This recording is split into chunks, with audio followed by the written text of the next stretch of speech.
aí, galera, beleza? Nesse vídeo, nós vamos dar continuidade ao nosso curso e eu vou falar agora de condicionais. Bom, como vocês podem ver aí, condicionais, né, serão aqui, ó, essas setinhas, onde uma setinha está apontando para apenas um sentido, né, e a outra para os dois sentidos. Bom, olha, a partir de proposições dadas, podemos construir novas proposições através do emprego de outros dois símbolos lógicos chamados condicionais, que são exatamente esses dois símbolos aqui, ó. Ou seja, eu vou te dar proposições simples, né? Proposições P, Q, R. Lembra que proposições nós chamamos de letras minúsculas? Então eu vou te dar proposições simples, certo? E a partir dessas proposições simples, você, usando essas condicionais, vai criar proposições compostas, né? Então, por exemplo, você vai pegar uma proposição simples P, colocar a setinha aqui, ó, colocar uma Q, pronto, isso aqui já vai ser uma proposição composta. Eu lembro para você que essas condicionais são justamente os conectivos, né? Os conectivos são esses símbolos, essas palavras que a gente usa para ligar proposições simples e formar proposições compostas, certo? Muito bem. Deixa eu apagar isso aqui e vamos dar continuidade à nossa aula. Beleza? Dando continuidade à aula. Bom, a condicional que nós vamos analisar primeiro é essa condicional da setinha que vai para apenas um sentido.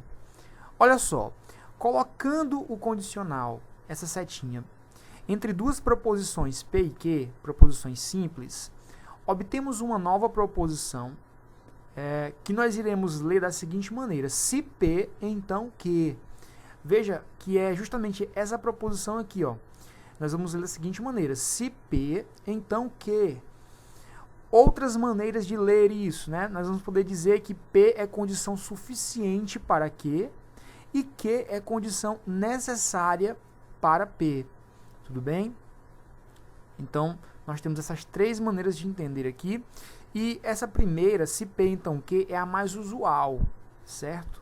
É a que a gente mais usa.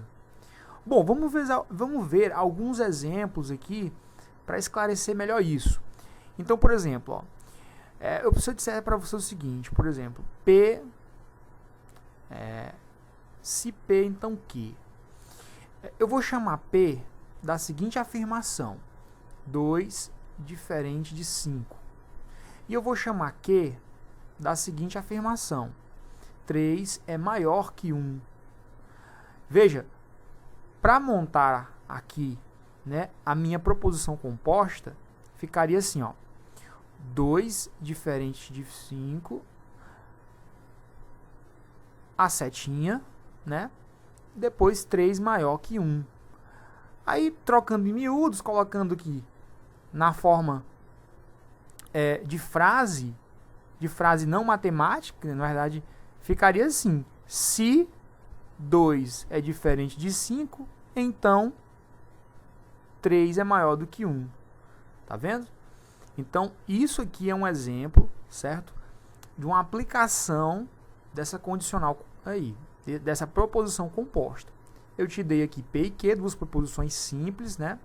E aí, a partir dessas proposições, eu usei o condicional se então, para poder criar uma composta, que é justamente isso aqui que eu criei, ó. Bom, dizer se 2 é diferente de 5, então 3 é maior do que 1, vai ser possível dizer se isso é uma verdade ou é uma falsidade. E é isso que nós vamos ver agora, certo?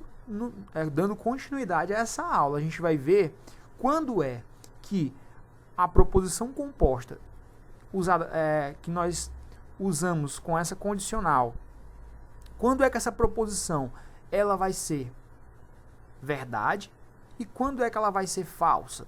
Antes disso, eu quero fazer mais um exemplo, certo? Antes disso, eu quero fazer mais um exemplo. R, se R, então S, onde R vai ser,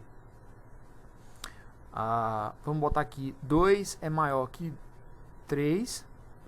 E o S vai ser 5 é diferente de 9. Então, montando a minha proposição aqui, ficaria como? Ficaria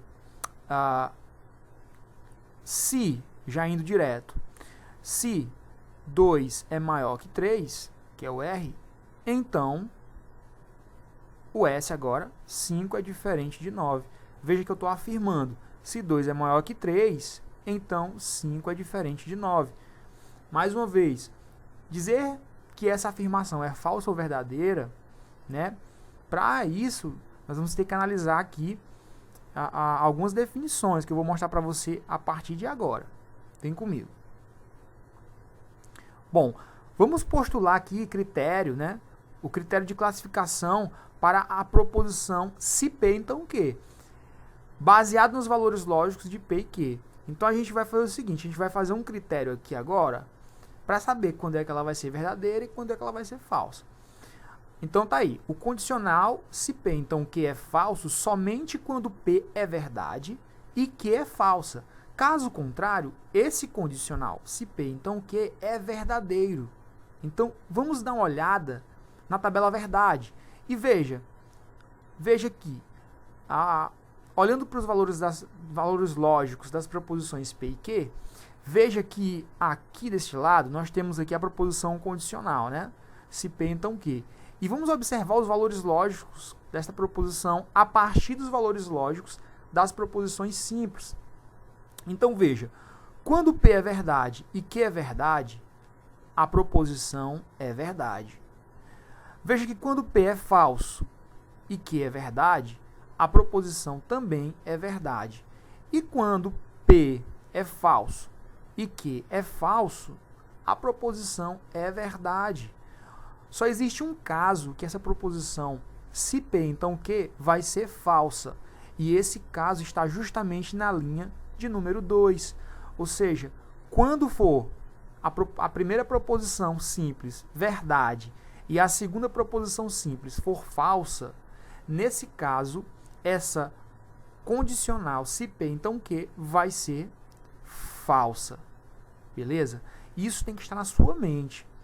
Você tem que entender esse critério, porque a partir de agora a gente vai usar aí para fazer várias questões esse critério e a gente às vezes não vai poder voltar, né, para fazer uma revisão. Então é bom que você já aprenda direto que quando a gente estiver analisando uma condicional, certo? E a primeira proposição for verdade e a segunda falsa, essa condicional vai ser falsa. Tudo bem? Então eu vou dar continuidade. Aqui eu encerro a parte dessa primeira condicional, né, que é a setinha que tem apenas um sentido. E agora eu vou começar a parte da outra condicional, que a gente chama de bicondicional, que é quando a setinha tem os dois sentidos, né? Vamos lá. Bom, aí vem a condicional que nós chamamos de bicondicional. Colocando essa condicional entre duas proposições P e Q, obtemos uma nova proposição, né, que nós vamos ler da seguinte maneira. P, se somente se Q, certo? Onde o P é condição necessária e suficiente para o Q e o Q é condição necessária e suficiente para o P. Veja que na condicional, nessa aqui que nós chamamos de bicondicional, é justamente aquela ideia, ó, a seta vai de P para Q e ao mesmo tempo a seta volta de Q para P. É os dois juntos, ó, tá vendo? É os dois juntos. Por isso que ele diz que P é condição suficiente e necessária para Q e Q é condição suficiente e necessária para P, porque é uma seta que vai e volta nos dois, tá bom? Deixa eu só apagar isso aqui para a gente dar continuidade. Beleza, então, professor, já que o senhor falou aí, agora me dê exemplos, né? Bom, da mesma forma que eu dei exemplos agora na questão anterior da condicional, que tem apenas um sentido na setinha do sim, então, aqui também é fácil de dar exemplos. Ó. Vamos dizer que P é uma proposição, vamos dizer que P é a proposição seguinte. 2 mais 1 é igual a 3. E Q é a seguinte proposição: 2 é diferente de 4. Então, como que ficaria, né, nesse caso, essa bicondicional aqui? Ficaria assim: colocaria o P, né, e colocaria o símbolo da bicondicional, que é a setinha aqui, e o Q. Colocando isso aqui na frase, como que ficaria? Ficaria 2 mais 1 é igual a 3 se e somente se 2 é diferente de 4. Veja, P, se somente se, a setinha, Q. Tá vendo aí? Fica claro isso, né? Ó, fica muito claro. Então é mais ou menos isso que a gente vai fazer daqui para frente. E outra coisa interessante, aqui também você vai ter um valor lógico. Ou seja, quando eu afirmar 2 mais 1 é igual a 3, se somente se 2 é diferente de 4. Quando eu afirmo isso, eu tenho a possibilidade de dizer se é verdadeiro ou falso. Ou seja, aqui também eu tenho um critério. E para esse critério é que nós vamos conhecer agora. Beleza? Então aqui eu vou deixar esse exemplo. Lembrando que para dar outros exemplos, casos, é muito fácil. É só você pegar proposições simples, né? R, proposição S, qualquer proposição simples, e aí você colocar entre elas o símbolo, né, que é essa setinha aqui, que aponta para os dois sentidos. E saber que isso significa se e somente se. Beleza?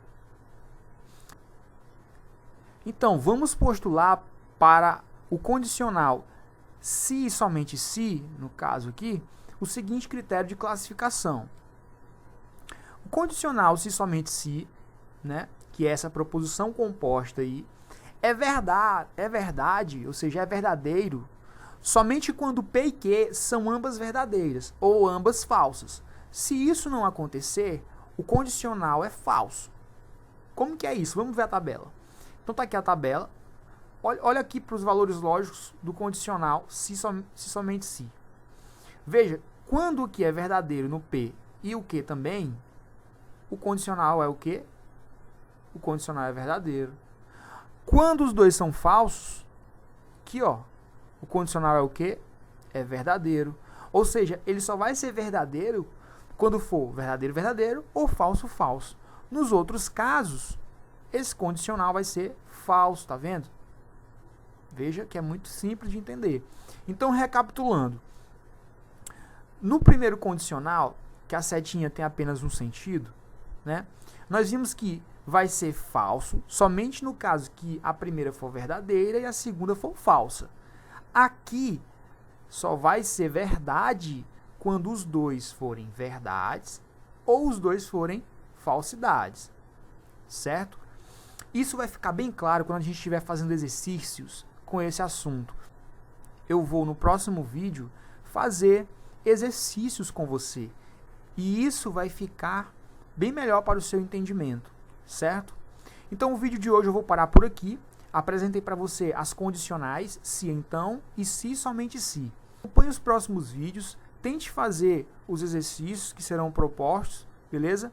E é isso, cara. Canal Matemática T, tudo de matemática para você. Um forte abraço, tamo junto, falou!